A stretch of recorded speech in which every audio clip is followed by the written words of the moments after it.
기계설비법 유예기간이 종료되면서 기존 임시로 선임되었던 분들이 자격을 잃게 될 예정입니다. 그래서 많은 분들이 대안으로 인정기능사 제도에 대해 관심을 가지게 되었습니다. 하지만 과연 인정기능사가 완벽한 대안이 될 수 있을까요? 저희 인정기능사에 대해서 얼마나 많이 알고 계신가요? 인정기능사 취득하면 기계설비 유지관리자 계속 할 수 있는 거 아닌가요? 결론적으로 말씀드리면 인정기능사로는 기존과 같은 기계설비 유지관리자를 계속 하실 수 없습니다. 하지만 그렇다고 해서 훌륭한 대안이 아니라는 건 아닙니다. 그래서 준비했습니다. 인정기능사와 기계설비 유지관리자의 명확한 차이에 대해서 정확히 알고 준비할 수 있도록 돕겠습니다. 먼저 인정기능사는 건설산업기본법 시행령 제13조 건설산업기본법상의 건설업체에서 현장기능 경력 3년 이상인 기능인을 대상으로 소정의 서류심사와 기능심사를 통해 경력증을 발급해줍니다. 한마디로 국가기술 자격증 없이 경력과 실력만으로 취득이 가능하다는 뜻입니다. 그럼 인정기능사가 있으면 기계설비 유지관리자가 될 수 있나요? 반은 맞고 반은 틀린 이야기입니다. 인정기능사는 기계설비 유지관리자가 아닌 보조유지관리자로 선임이 가능합니다. 단 경력증 취득 후 실무 경력이 5년이 충족되어야만 정식 선임이 가능하며 일반 기능사는 3년이라는 차이가 있습니다. 그럼 일반 기능사를 취득하는 게 더 이득 아닌가요? 인정기능사는 전략적인 선택입니다. 시험에 대한 부담이 없어서 경력만으로 승부를 봐야 하는 현장 베테랑들에게 유리합니다. 과장을 조금 보태서 말씀드리면 이론적인 부분을 준비한 사람들은 일반 기능사가 유리하고 현장에서 오래 일했고 당장 생계를 유지해야 하는 분들에게는 인정 기능사가 유리합니다. 쉽게 말씀드리면 일반 기능사를 취득하기 위해 일과 공부를 병행하기 힘든 분들이 현실적으로 선택 가능한 영역이라고 보시면 됩니다.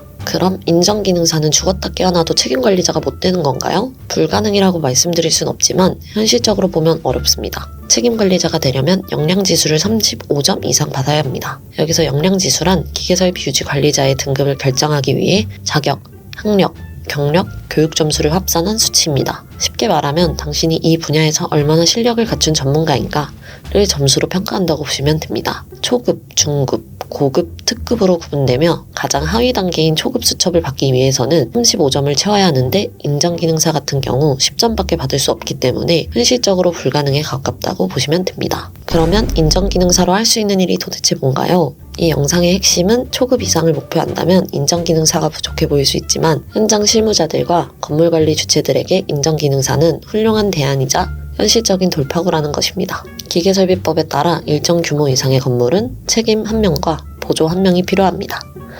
바로 여기서 현실적인 문제가 발생하게 되는데 현재 취업시장에 책임관리자는 어느 정도 공급이 되어 있지만 보조관리자 자격을 갖춘 인력은 의외로 귀하다는 것입니다. 쉽게 말하면 26년 유예가 종료되면서 보조 인력을 구하지 못해 과태료를 무는 사태를 막아줄 수 있다는 이야기입니다. 또한 국가기술 자격시험의 장벽을 우회할 수 있다는 것입니다. 사실 현장에서 20년, 30년 일한 베테랑도 젊은 사람들과 경쟁하며 복잡한 역학이론이나 CAD, 수치 계산 측면에서 경쟁력을 갖추기란 쉽지 않습니다. 그런 점에서 인정기능사는 실무 능력만을 평가하기 때문에 실력이 입증된 분들에게 경쟁력을 낮춰주고 합법적인 면허를 발급하며 동시에 안정적인 인력을 공급하게 되는 제도로서 기계설비법 유예 종료에 따른 훌륭한 대안이 되는 것입니다. 어떠신가요? 인정기능사에 대해서 어느 정도 이해가 되셨을까요? 언제나 좋은 정보를 제공하기 위해 노력하는 옐로쌤이 되겠습니다. 감사합니다.